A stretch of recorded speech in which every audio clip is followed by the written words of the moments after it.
சமீராக்கு ரொம்ப பயமா இருக்கு. நம்ம எங்க இருக்கோம்? எதுக்காக நம்மள கொண்டு வந்து இங்க அடைச்சு வச்சிருக்காங்க அப்படின்னு தெரியாம பயப்படுறா. கூடிய சீக்கிரத்திலேயே அவ பயப்பட்டது நடக்குது. அவளை ஒருத்தன் தரதரன்னு எடுத்துட்டு வந்து வேற ஒரு ரூமுக்குள்ள போட்டு கதவ சாத்துறான். அங்க பார்த்தா 3 மனுஷ மிருகங்க நிக்குது.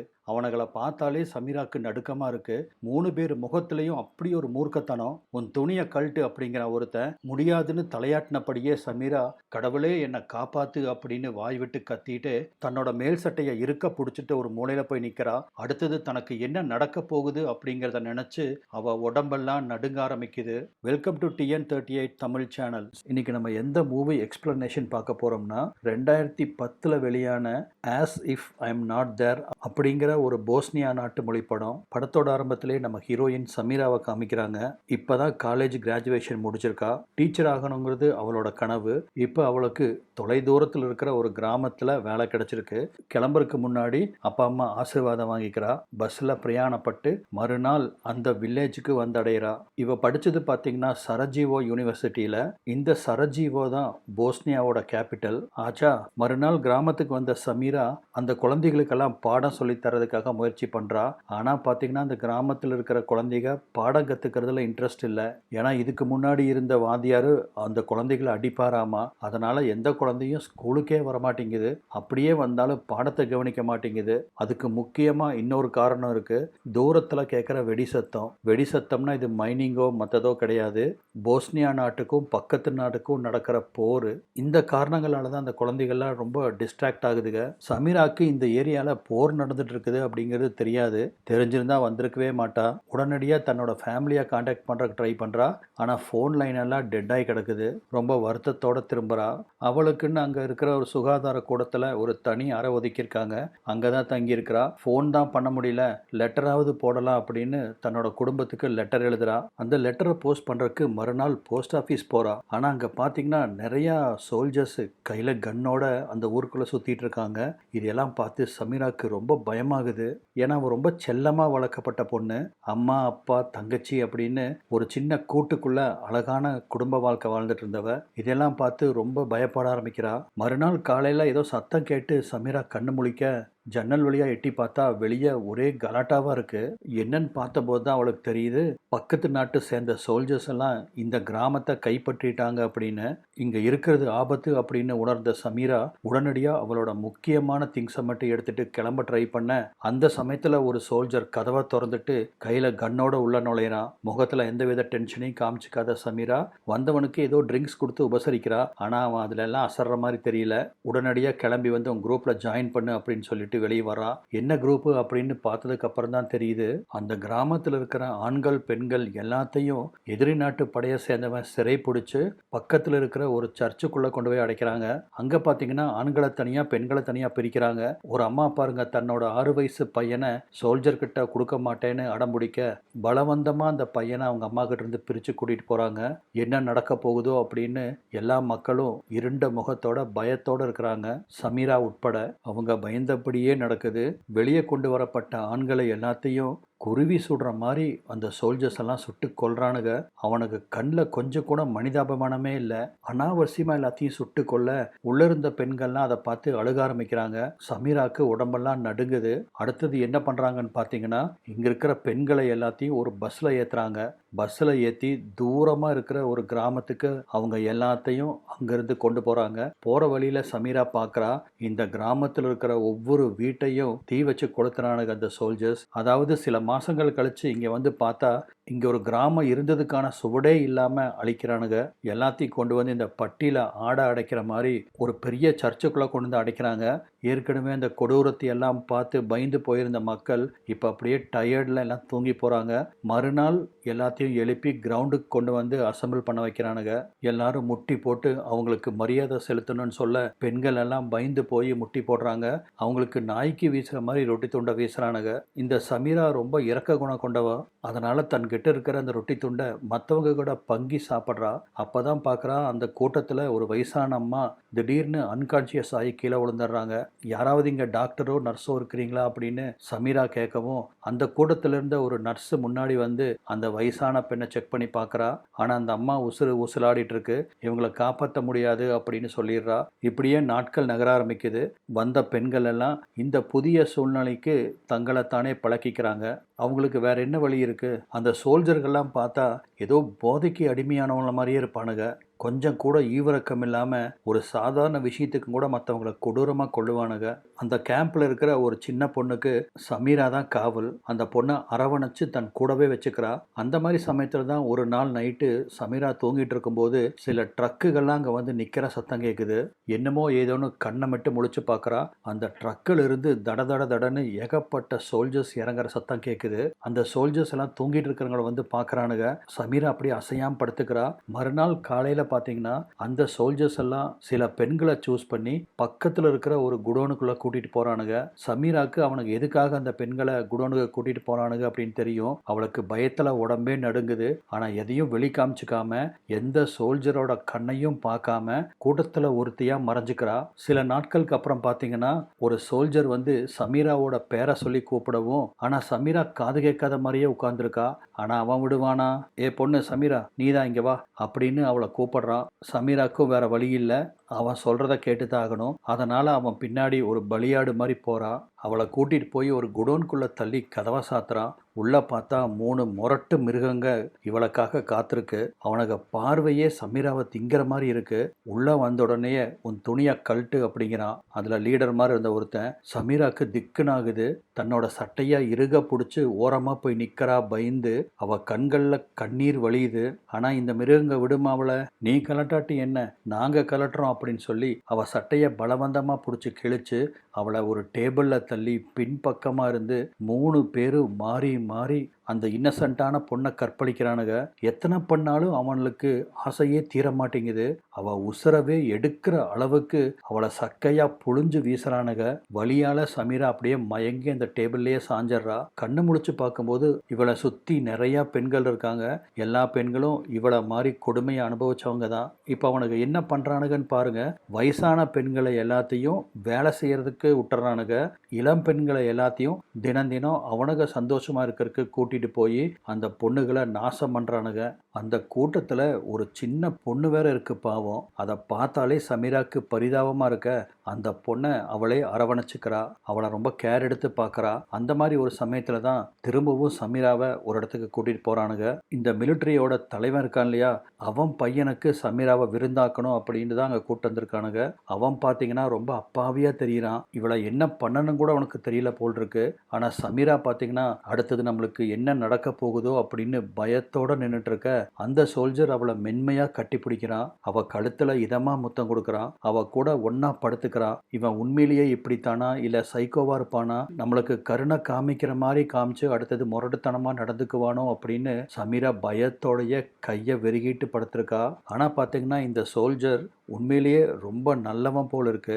என்னால உன்னை சேதம் பண்ண மனசு வரல, அதனால நம்ம கொஞ்ச நேரம் இப்படியே படுத்துக்கலாம். இப்பவே நான் உன்னை வெளியே விட்டேன்னா வேற ஒருத்தனுக்கு விருந்தாக்கிடுவானுங்க அப்படின்னு அவ கூடவே படுத்துக்கிறான். சமீராக்கு இது ரொம்ப ஆறுதலா இருக்கு. இந்த காட்டுமிராண்டி கூட்டத்துல இவன் ஒரு நல்லவன் போல் இருக்கு. சில நாட்களுக்கு அப்புறம் இவங்களை அடைச்சு வச்சிருந்தாங்க இல்லையா, அந்த ரூம் கதவு திறக்குது. ஒரு சோல்ஜர் வந்து அந்த சின்ன பொண்ணு இருக்குல்ல அதை கூப்பிடுறான். கேட்டா என் ஃப்ரெண்டோட தங்கச்சி இது, அவன் பார்க்கணும்னு சொன்னா வா அப்படின்னு சொல்லி கூட்டிட்டு போறான். மறுநாள் காலையில இந்த சின்ன பொண்ணு நடக்க முடியாம வலியும் வேதனையோட ரூமுக்கு திரும்புது.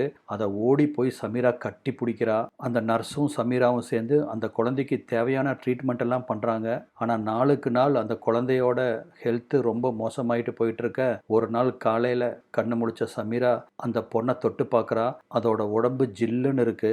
நைட்டே இறந்திருக்கும் போல இருக்கு. இதனால சமீராவோட மனசே நொறுங்கி போகுது. சத்தம் போட்டு கூட அழுக முடியாது இந்த இடத்துல.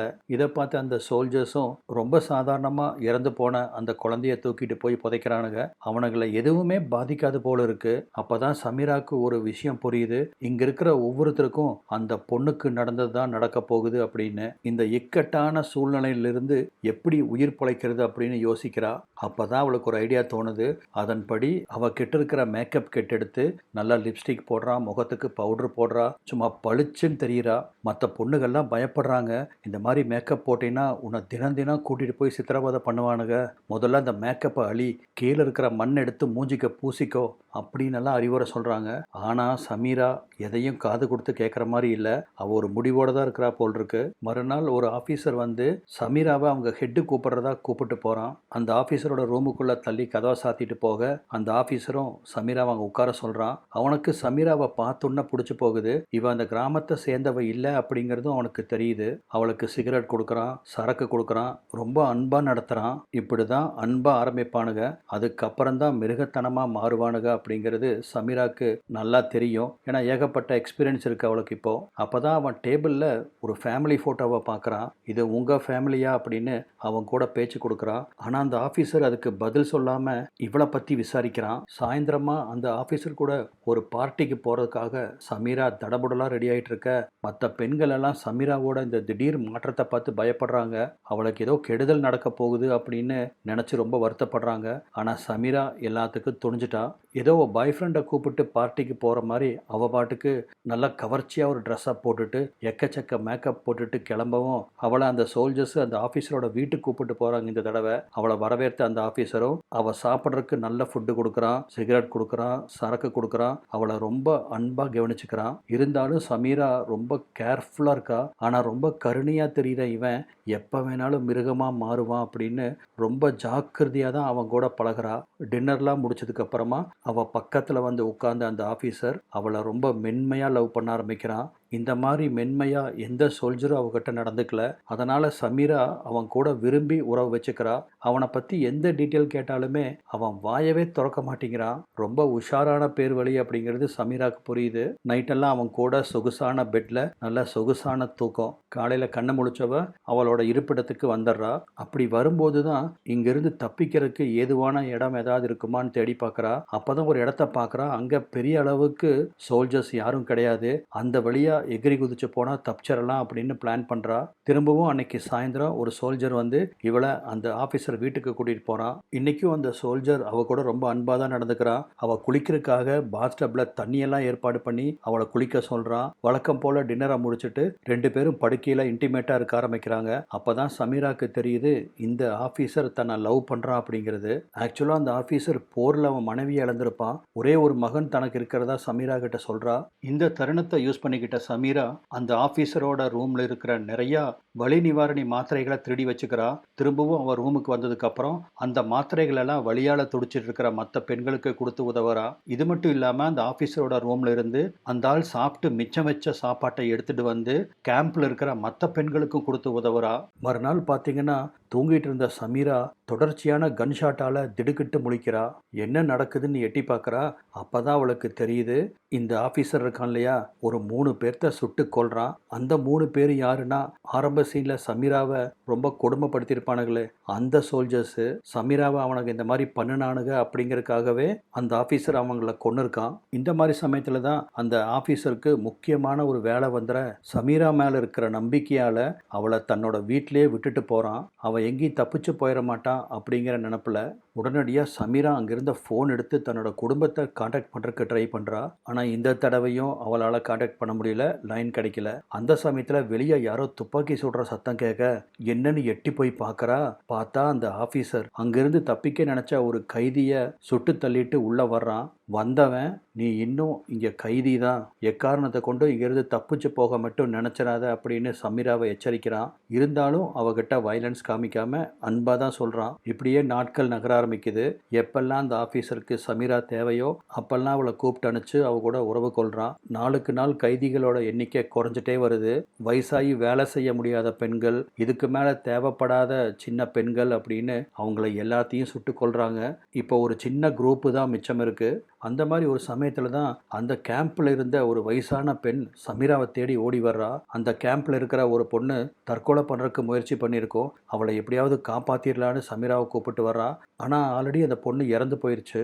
மறுநாள் யாருமே எதிர்பார்க்காத ஒரு சர்ப்ரைஸ் அங்கே நடக்குது. திடுதிப்புன்னு ஒரு பஸ் வந்து நிற்க, மிச்சம் மீதி இருக்கிற பெண்களை எல்லாத்தையும் உங்களை விடுவிச்சாச்சு, நீங்கள்லாம் ஃப்ரீ, உங்கள் வீட்டுக்கு போகலாம் அப்படின்னு அந்த பஸ்ஸில் ஏற்றுறாங்க.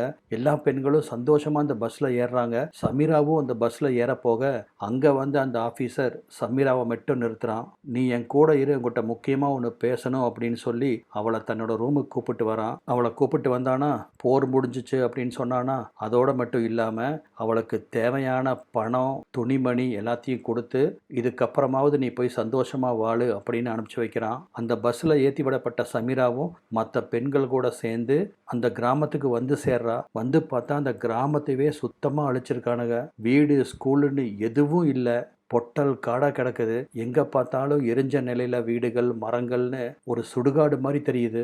பஸ்ஸில் இருந்து இறக்கி விடப்பட்ட பெண்கள் எல்லாரும் அந்த ஆற்றை தாண்டினாதான் அவங்க நாடு வரும். எங்கே அந்த சோல்ஜர்ஸ் எல்லாம் நம்மளை பின்னாடி இருந்து சுட்டு கொன்னுருவானுங்களோ அப்படின்னு பயந்து ஆள் ஆளுக்கு வேகமாக ஓட ஆரம்பிக்கிறாங்க. ஒரு வழியாக அந்த ஆற்றுல குதிச்சு அந்த ஆற்றை கடந்து அவங்க நாட்டுக்கு வந்து சேர்றாங்க, சமீரா உட்பட. எப்படியோ சமீரா தன்னோட சொந்த ஊருக்கே வந்துடுறா. வந்தவ ஒரு டாக்டரை போய் பார்க்குறா. அந்த டாக்டரும் அவள் கர்ப்பமாக இருக்கிறத கன்ஃபார்ம் பண்ணுறாரு. சமீராவுக்கு தெரியும் இந்த குழந்தைக்கு அப்பா அந்த ஆஃபீஸர் தான் அப்படின்னு. அந்த குழந்தைய பெற்றுக்க வேண்டாம் அப்படின்னு நினைக்கிறா. ஆனால் டாக்டரோ இதுக்கு மேலே அந்த குழந்தைய ஒன்றும் பண்ண முடியாது, ஏன்னா அந்த குழந்தை முழு வளர்ச்சி அடைஞ்சிருச்சு, அதையும் மீறி ஏதாவது பண்ணுனா உன்னோட உயிருக்கு ஆபத்து அப்படின்னு சொல்கிறாரு. இருந்தாலும் சமீராவுக்கு அந்த குழந்தை வேண்டான்னு தான் இருக்குது. தன்னோட மக திரும்பி வந்ததால் அந்த குடும்பத்துக்கு ஏக சந்தோஷம். ஆனால் அந்த சந்தோஷத்துக்கு நடுவில் ஒரு பெரிய சோகம் என்னென்னா, தன்னோட எதிரி நாட்டு சேர்ந்தவனோட குழந்தைய தன் மக வயிற்றுல சுமக்கிறா அப்படிங்கிறதா. அந்த பெற்றவங்கனால அதை ஏற்றுக்கவே முடியல. ஆனால் சமீரா யோசிச்சு பார்க்குறா, இந்த குழந்தை என்ன தப்பு செஞ்சுது, நம்மளை நம்பி வந்திருக்கு, இந்த குழந்தைய நல்லபடியாக பெற்று வளர்த்தணும் அப்படின்னு முடிவெடுத்து குழந்தையும் பெற்றுக்கிறா. ஆனால் சமீராவோட அம்மா அப்பா இந்த குழந்தைய கொண்டு போய் ஒரு அனாதை ஆசிரமத்தில் தான் விடணும் அப்படின்னு பிடிவாதமாக இருக்காங்க. அந்த சமயத்தில் தான் சமீரா தன்னோட சின்ன வயசு ஃபோட்டோவை எடுத்து பார்க்குறா. அவங்க அப்பா அம்மா இவ தங்கச்சின்னு ரொம்ப சந்தோஷமாக இருக்கிறத பார்த்த உடனே அவளுக்கு மனசு மாறுது. யார் என்ன சொன்னாலும் சரி, இந்த குழந்தைய நான் வளர்த்துறேன் அப்படின்னு முடிவெடுக்கிறா. ஏன்னா இந்த குழந்தை தான் அவள் அனுபவிச்ச அந்த கொடுமைக்கு ஒரே சாட்சி. அந்த இருண்ட நாட்கள் தன்னை விட்டு மறையணும் அப்படின்னா இந்த குழந்தையோட முகத்தை பார்த்து தான் சந்தோஷமாக இருக்க முடியும் அப்படின்னு முடிவு பண்ணி அந்த குழந்தைய வளர்த்த ஆரம்பிக்கிறா. இதோட இந்த படமும் முடியுது. இந்த படம் பிடிச்சிருந்ததுன்னா நம்ம சேனலை சப்ஸ்கிரைப் பண்ணுங்கள், இந்த வீடியோக்கு ஒரு லைக் போடுங்க. இந்த வீடியோ பார்த்ததுக்கு நன்றி.